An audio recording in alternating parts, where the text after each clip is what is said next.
Muy bien, vamos a hacer la sesión virtual vinculada a lo que es los procesos judiciales en relación al ámbito de derecho de familia.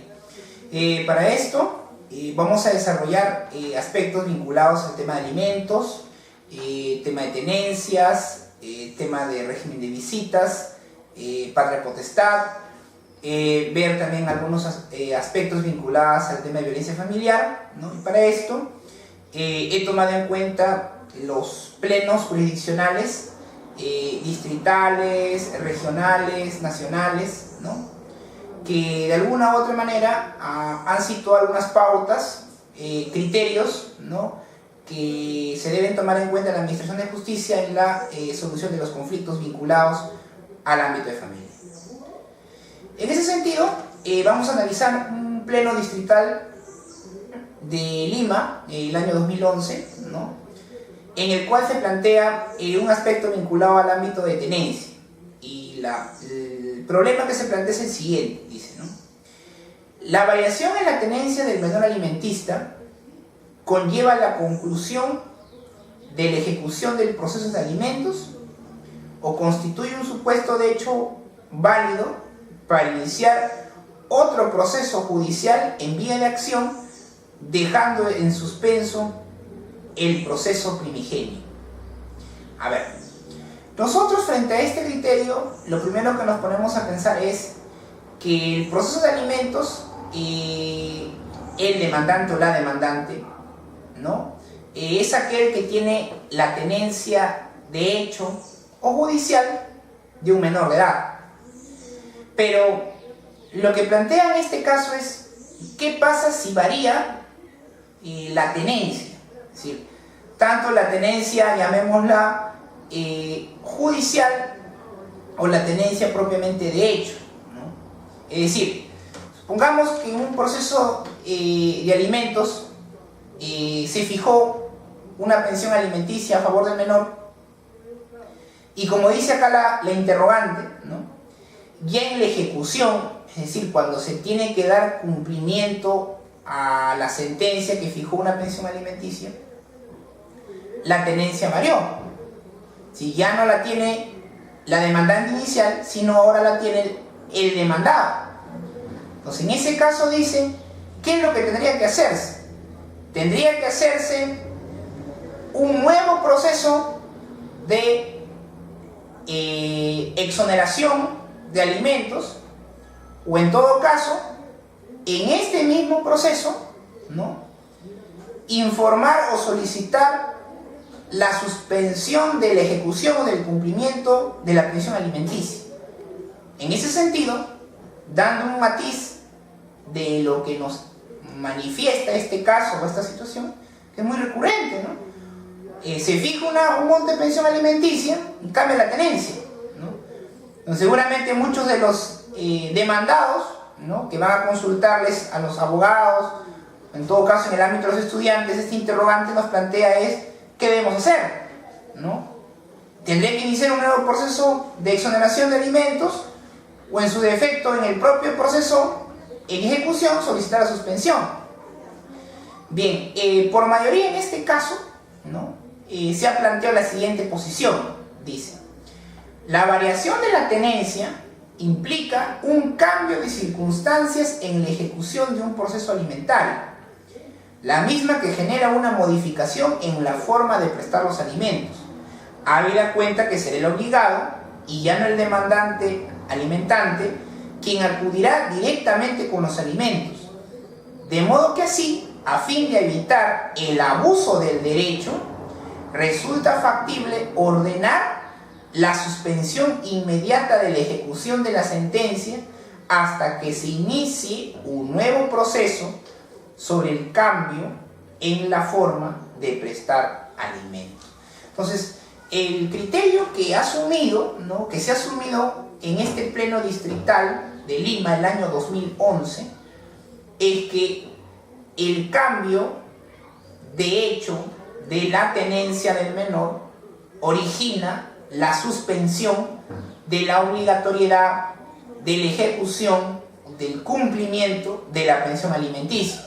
porque en este caso ya el obligado alimentista directamente estaría proporcionando los alimentos, ¿no? En este caso al menor, y como dice, habría que iniciarse un nuevo proceso para que se dé la variación, ¿no? En relación al cumplimiento de la pensión alimenticia, o en su defecto, ¿no? La exoneración, dependiendo del caso y la naturaleza de los hechos, en relación al menor alimentista.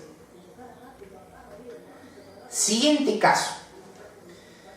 Es un pleno distrital, también en Lima, el año 2011, que plantea lo siguiente. Dice: puede admitirse la demanda de reducción o exoneración de alimentos, dice, no obstante lo establecido en el artículo 565-A del Código Procesal Civil, cuando el obligado alimentario se ha visto imposibilitado de cumplir el pago de las pensiones alimentistas. Muy bien, vamos a dar una pequeña interpretación en relación a esta situación. Nosotros sabemos que toda persona tiene el derecho a la tutela jurisdiccional, y dentro de esto, ¿no?, uno de los aspectos que siempre se manifiesta es que toda persona tiene derecho a acceder o acudir a un determinado órgano jurisdiccional a solicitar la tutela frente a la amenaza o la vulneración de un derecho reconocido por nuestro ordenamiento jurídico. Entonces, una persona, como cualquiera, puede solicitar a un órgano jurisdiccional tanto la reducción como la exoneración de alimentos. Entonces, la interrogante es si quien demanda no ha cumplido con las pensiones alimenticias fijadas en una determinada sentencia judicial.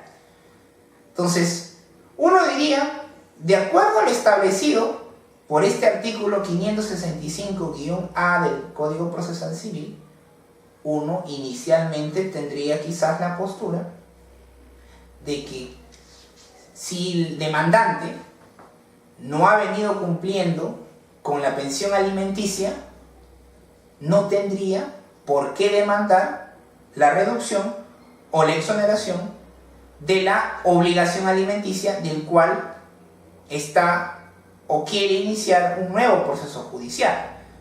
Entonces, en este caso, la situación que se plantea es la siguiente. Uno dirá, pero la ley establece una limitación para interponer una demanda de esta naturaleza. Uno diría, una conclusión inicial que uno podría arribar es que no se podría demandar ni la reducción ni la exoneración, por cuanto este demandante está incumpliendo, ¿no?, la pensión alimenticia fijada en una sentencia. Frente a este interrogante, ¿no?, este Pleno Distrital de Lima en el año 2011 ha establecido un criterio, el cual es el siguiente.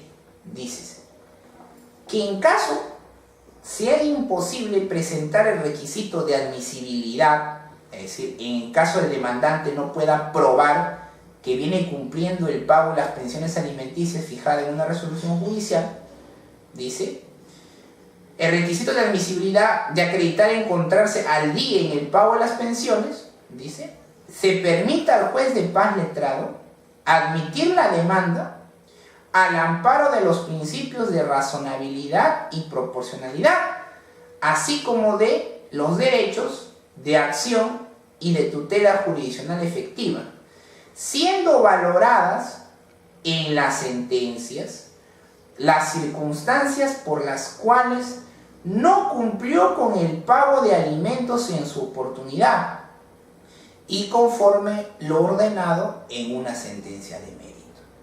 Entonces, ¿cuál es el criterio jurisdiccional en este caso? El criterio jurisdiccional en este caso es que una persona, si demanda la exoneración o la reducción de los alimentos, al margen de si viene o no cumpliendo la pensión alimenticia fijada en una sentencia, el juez competente deberá admitir la demanda.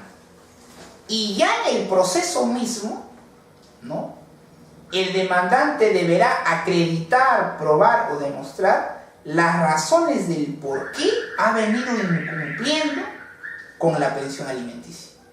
Mas no la actividad probatoria sobre el por qué o las razones, las circunstancias o la justificación del por qué no ha venido cumpliendo con la pensión alimenticia no pueden ser merituadas al momento de la calificación de la demanda para su admisión. Creo que este criterio me parece, como bien señala el fundamento resolutorio en este caso, en este problema, ¿no?, tomando en cuenta o en consideración aspectos como el principio de razonabilidad, ¿no?, entender la norma en función a los hechos o a las circunstancias del caso, ¿no?, que deben ser merituados ya en la sentencia misma, más no en una etapa de postulación donde solamente deben acreditarse los presupuestos procesales tanto de fondo y de forma, y no el contenido mismo, ¿no?, del fondo del caso, que eso ya implicaría una actividad probatoria y, como bien señala esta posición de parte de los jueces de paz letrado de Lima, debería analizarse o tomarse en cuenta ya en la sentencia misma. Muy bien. Tercer caso. Pleno Distrital del Callao, año 2011. Dice: ¿dónde debería notificársele al demandado cuando en el domicilio que se consigna en la demanda ya no vive o se desconoce su residencia actual? Un aspecto muy interesante en el ámbito del emplazamiento y la determinación del domicilio real del demandado en un determinado proceso, principalmente vinculado a los procesos de familia, ¿no?, es qué pasa si se desconoce su residencia actual, si la demandante o el demandante desconoce su domicilio actual, o en todo caso, cuando el domicilio que se consigne en la demanda es uno donde la persona ya no reside, ¿no?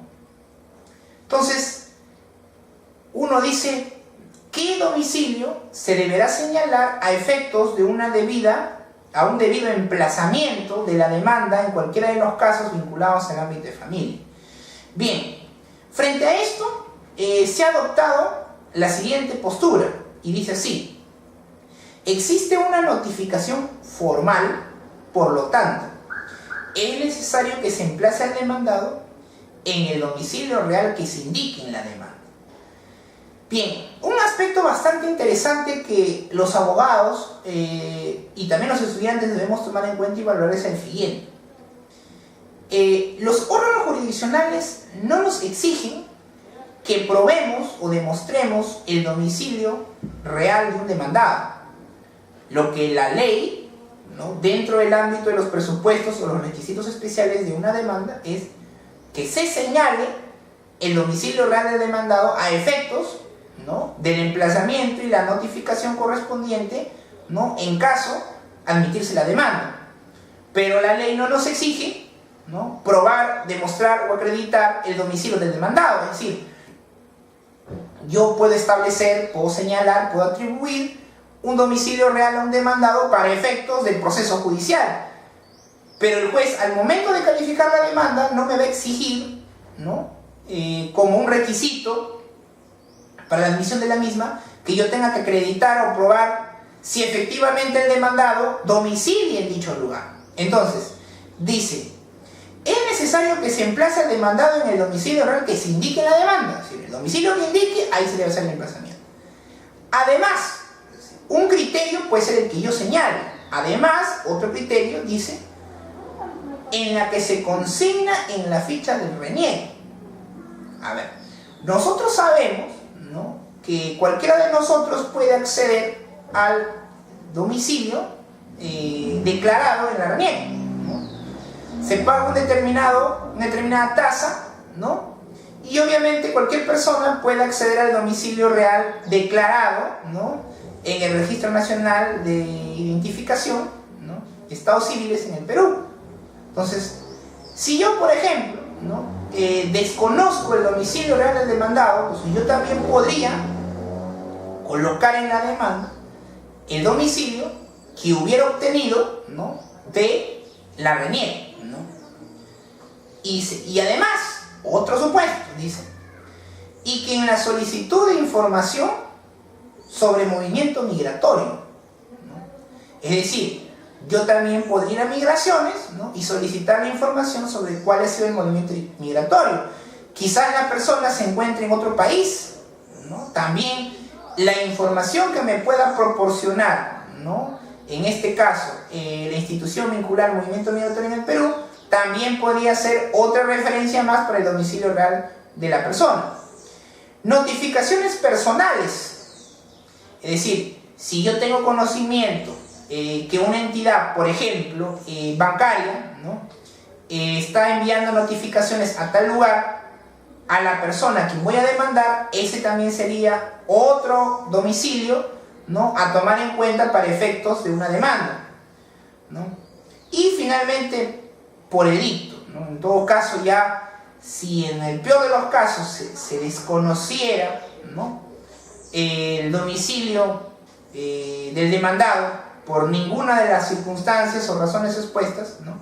En ese caso ya solamente queda hacer el emplazamiento vía edicto, ¿no? Solo, dice finalmente, solo sean dispuestos en la medida que las partes lo incluyan en el proceso. Es decir, lo que ha hecho este pleno es mostrar, ¿no? qué criterios yo como demandante puedo tomar en cuenta a efectos de determinar, de señalar o de establecer el domicilio real del demandado.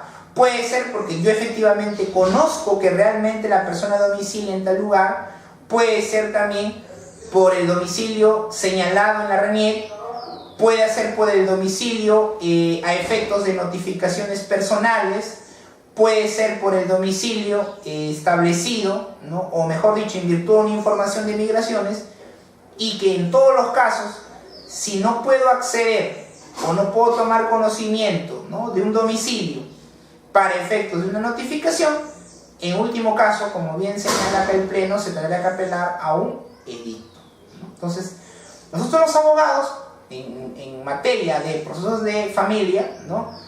Este pleno es importante porque nos da o nos presenta, ¿no?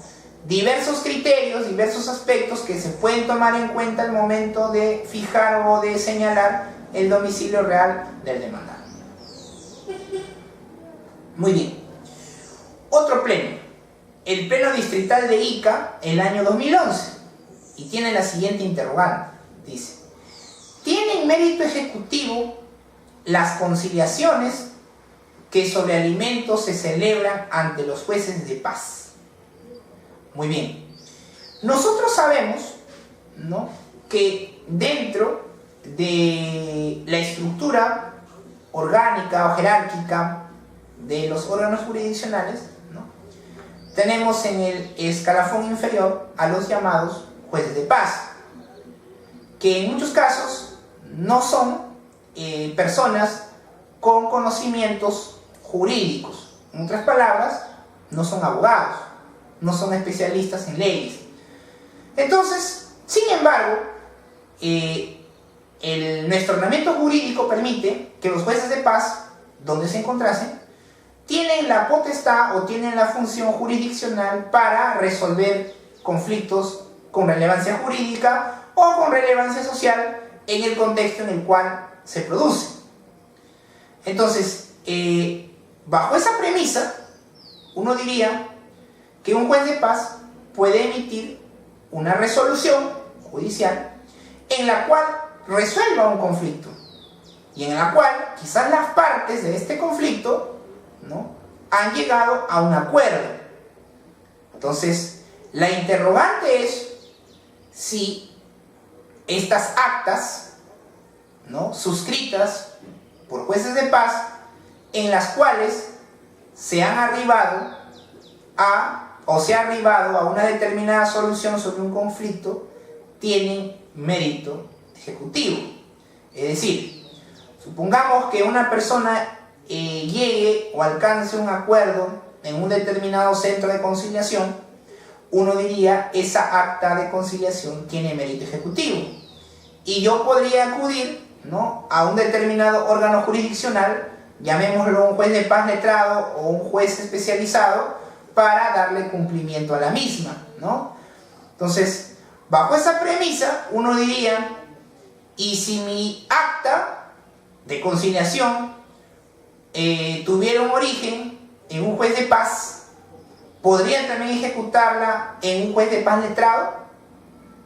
Frente a este interrogante, ¿no?, y en el marco fáctico que les he podido narrar, se ha planteado la siguiente solución, y dice: las actas de conciliación que se celebren ante los jueces de paz que versen sobre alimentos, en caso de alimentos concretos, dice, no tienen mérito ejecutivo ante el juez de paz letrado, por cuanto la ejecución de las mismas se tramitan como ejecución de lo acordado ante el mismo juez del proceso, donde se levantó dicha acta.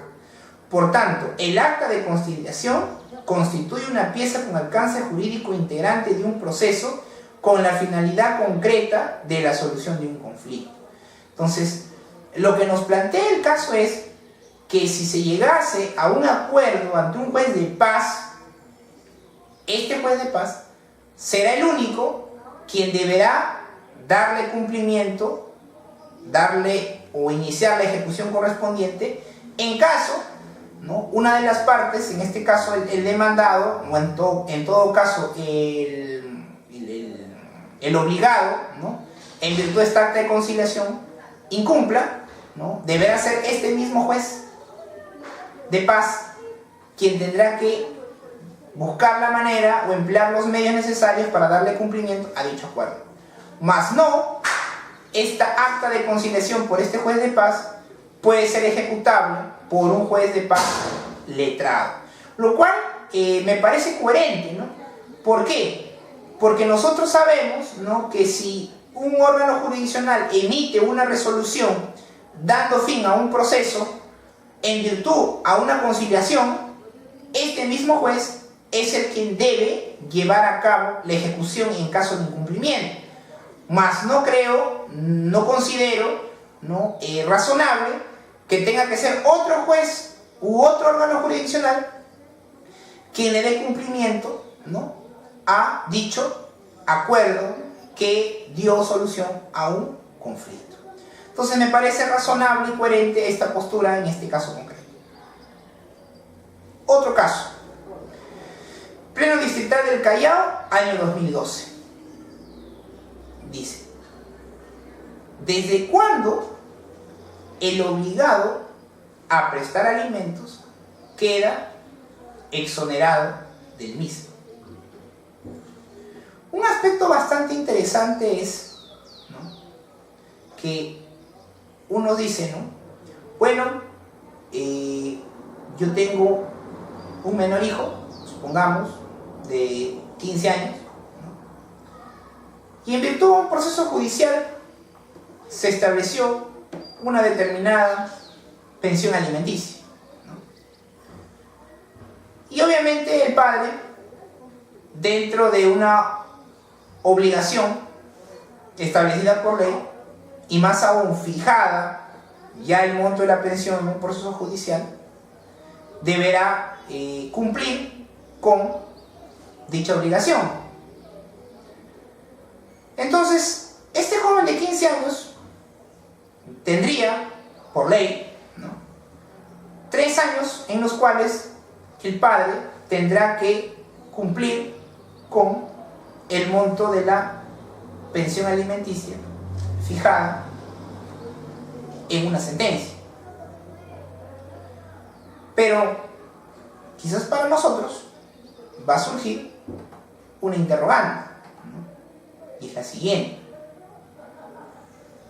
cuando mi hijo cumpla los 18 años, yo me preguntaré que por ley, o quizás la lógica, ¿no?, que vamos a tener muchos de los abogados, ¿no?, es que ya inmediatamente, ¿no?, al cumplir mi hijo los 18 años, yo he quedado, por ley, exonerado automáticamente de la pensión alimenticia, ¿no? Entonces uno dice, pero si el siguiente mes mi hijo cumple los 18 años, yo he quedado exonerado automáticamente de la pensión alimenticia. Seguramente muchos abogados, ¿no?, van a compartir la misma lógica e interpretación, ¿no?, que le podemos dar a la ley en este caso, ¿no? Nos vamos a preguntar, pero la ley es muy clara, ¿no? Y los padres están obligados, ¿no?, a contribuir con los alimentos con los hijos hasta que estos cumplan o alcancen la mayoría de edad, ¿no? Pero yo me pregunto, ¿pero qué pasa si ya existe, ¿no?, una sentencia firme en la cual se ha establecido una obligación alimentaria a favor de un menor de edad? Entonces, seguramente muchos dirán, pero por encima de una sentencia está la ley. Y la ley es muy clara. Alcanzar la mayoría de edad concluye, finaliza o se extingue el derecho alimenticio, ¿no?, a favor de un menor por parte de sus padres, ¿no? Pero acá hay una cuestión bastante interesante, ¿no? Nosotros debemos entender que cuando se emite una resolución judicial y esta es firme, es decir, está consentida o en todo caso ejecutoriada, es decir, está siendo materia de cumplimiento, ¿no?, en relación, en este caso, a un obligado, que puede ser el padre o la madre, esta resolución judicial, ¿no?, firme, tiene la calidad de cosa juzgada, ¿no? Y la cosa juzgada, dentro de nuestro ordenamiento jurídico, es un derecho fundamental, que lo tenemos todos. ¿Y qué implica o qué garantiza? Garantiza que una decisión judicial deba ser cumplida, deba ser acatada, hasta que por imperio de la ley o por mandato o imperio de una nueva resolución judicial cambien las circunstancias, ¿no?, que dieron origen a la resolución firme. ¿De acuerdo? Entonces, bajo esa perspectiva, uno se pregunta lo siguiente: si existe una sentencia firme, cosa juzgada y debe cumplirse, al margen de que el menor pudiera haber alcanzado la mayoría de edad, la pregunta que nos hacemos es: ¿el padre habría quedado exonerado solo cuando el menor haya cumplido la mayoría de edad?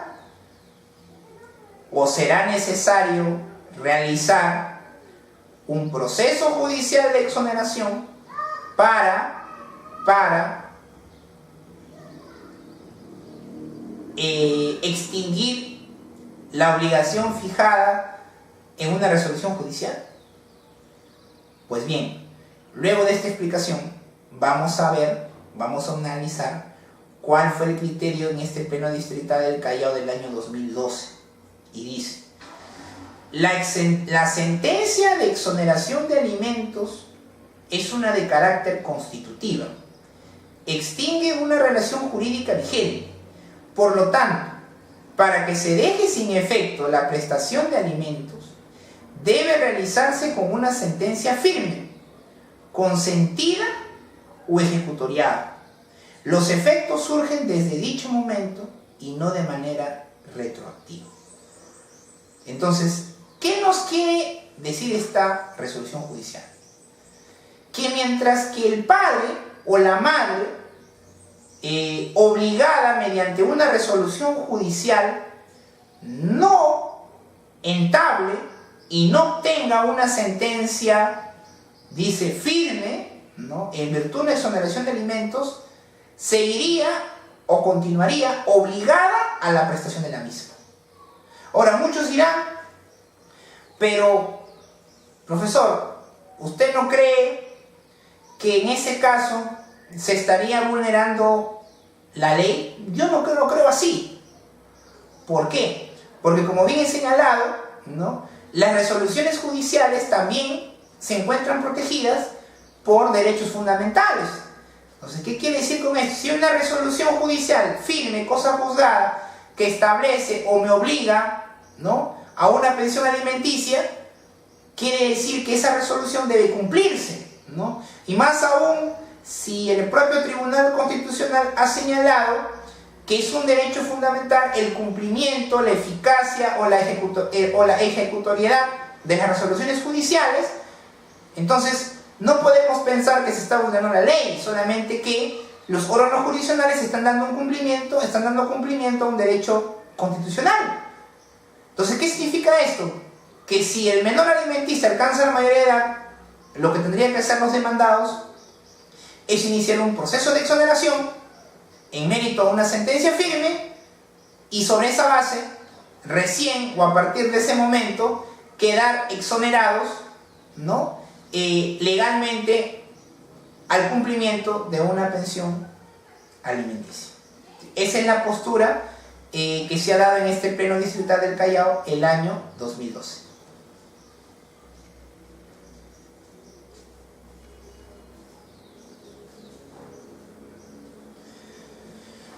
A ver, vayamos a otro caso.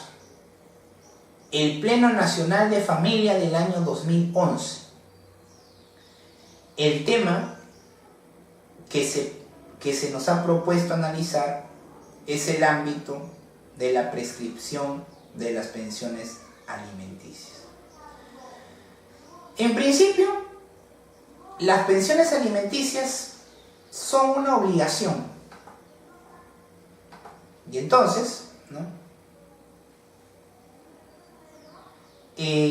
uno lo que en principio piensa o analiza es lo siguiente. Seguramente que muchos de nosotros tenemos la idea, ¿no?, o la noción de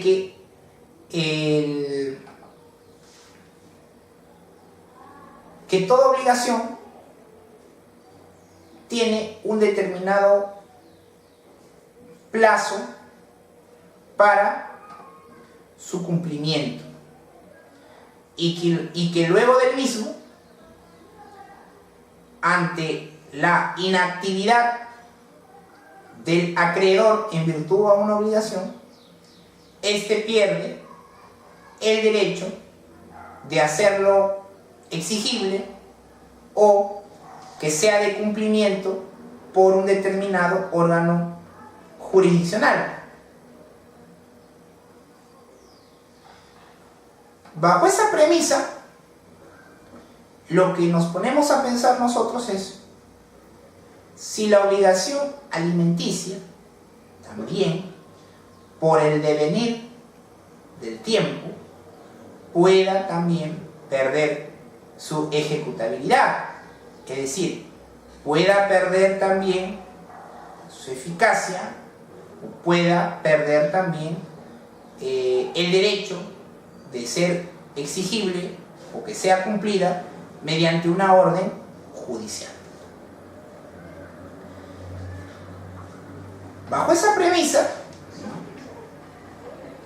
nos ponemos a pensar si las pensiones alimenticias, en cuyo caso sean beneficiarios menores de edad, prescriben o no prescriben.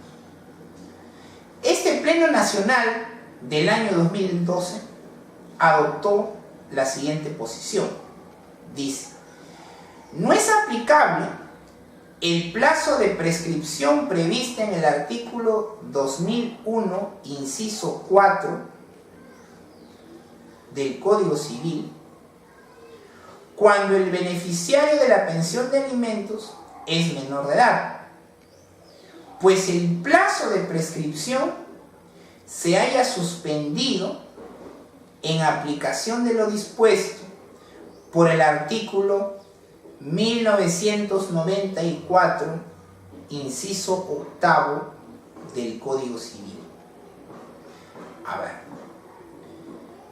las pensiones alimenticias, según el Código Civil, en el libro de prescripción y caducidad, señala expresamente que las pensiones alimenticias prescriben a los 2 años. Es decir, la orientación del código sería a que si en un determinado proceso judicial se fija una pensión alimenticia a favor de un menor de edad, el demandante o la demandante tendría 2 años para exigir el cumplimiento del mismo, es decir, el cumplimiento de las pensiones alimenticias fijadas o establecidas en una determinada sentencia judicial. Pero, ¿qué pasa si pasan o transcurren más de 2 años sin que el demandado, sin que el demandante haya exigido el cumplimiento de dichas pensiones alimenticias? Entonces, la postura que se plantea en este pleno a nivel nacional es que el Código Civil establece que a los 2 años prescriben las pensiones alimenticias.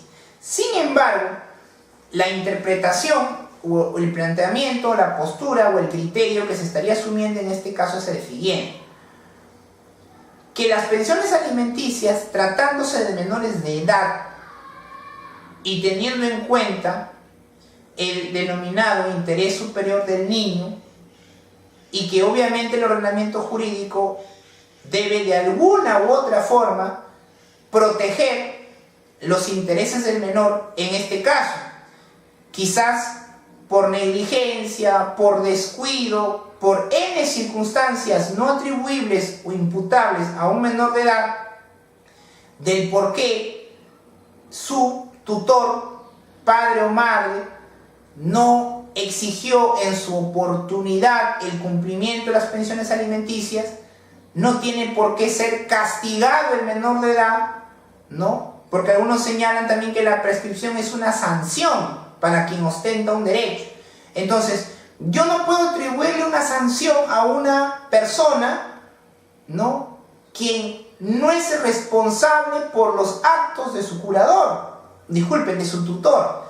Entonces, en esas circunstancias, con esa lógica, es comprensible que las pensiones alimenticias a favor de menores de edad no prescriben. Ahora, seguramente que la interpretación que muchos de ustedes van a tener es la siguiente: muy bien, en el caso de los menores de edad, las pensiones alimenticias no prescriben. Pero, ¿qué pasa o qué sucede en el caso de las pensiones alimenticias por mayores de edad? Yo creo que en el caso de que sean pensiones alimenticias a favor de mayores de edad, yo creo que en ese caso sí es razonable que las pensiones alimenticias a su favor sí prescriban. Básicamente, ¿por qué? Básicamente porque una persona mayor de edad, ¿no?, ya es plenamente, ¿no?, responsable por sus actos. Y si, habiéndose fijado una determinada pensión alimenticia a su favor y habiendo transcurrido los 2 años que señala por ley, no lo hizo, sencillamente me parece lógico y razonable que en este caso la ley lo sancione y ya no pueda, ¿no?, exigir judicialmente el cumplimiento de las mismas, por cuanto habríase cumplido el plazo de prescripción establecido por ley. Entonces, me parece que la lógica que se ha adoptado en este pleno es que si las pensiones alimenticias son a favor de menores de edad, no prescriben. Más, si se trata de mayores de edad, en ese caso sí, las pensiones alimenticias deben prescribir. Muy bien, continuemos. Pleno Distrital del Cusco, el año 2011. Dice: Para la liquidación de sociedades gananciales de unión de hecho, se requiere o no sentencia previa de esta. A ver. Muchos nos preguntamos, ¿no? Y ahora sabemos más aún, que la denominada unión de hecho, ¿no? Es decir, la unión de un varón y mujer por más de 2 años, haciendo vida en común, tiene en el Perú efectos o consecuencias jurídicas. Una de las consecuencias jurídicas, ¿no?, es que se establezca una gama de derechos, principalmente de orden patrimonial. Esto es el caso de la denominada sociedades gananciales. Pero lo que nos plantea este problema es qué pasa cuando esta unión de hecho se rompe o llega a su fin. Sencillamente cuando cualquiera de los dos concubinos decide, o ambos deciden, separarse. Pero ¿qué ocurre? Que durante